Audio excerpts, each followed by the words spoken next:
Lucky South 99.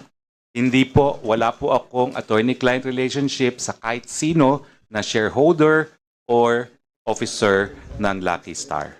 From that Lucky South. answer of Attorney Roque, Mr. Chair, I wish to share to the committee the case of Eusebio Sison versus Attorney Lourdes Dumlao. This is AC number 11959, April 28, 2021.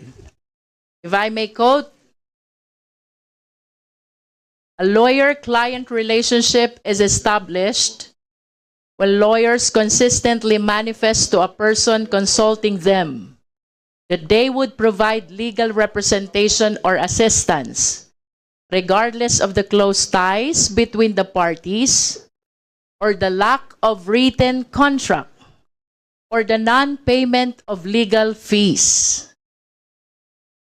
It is very clear, Mr. Chair, that from the definition of a lawyer-client relationship, kahit walang kontrata, kahit walang payment of legal fees, the moment the client starts seeking advice and the lawyer starts giving advice, a client-attorney relationship is created.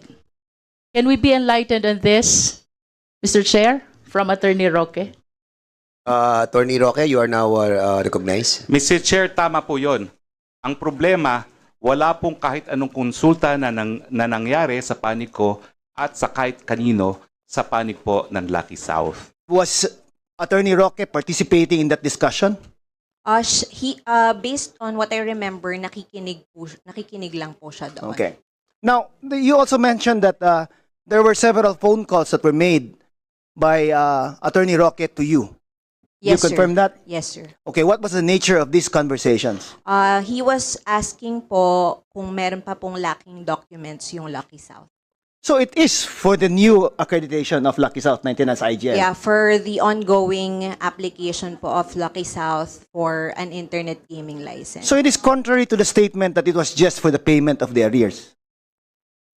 I cannot answer that, sir, but matter of fact lang po, Yeah.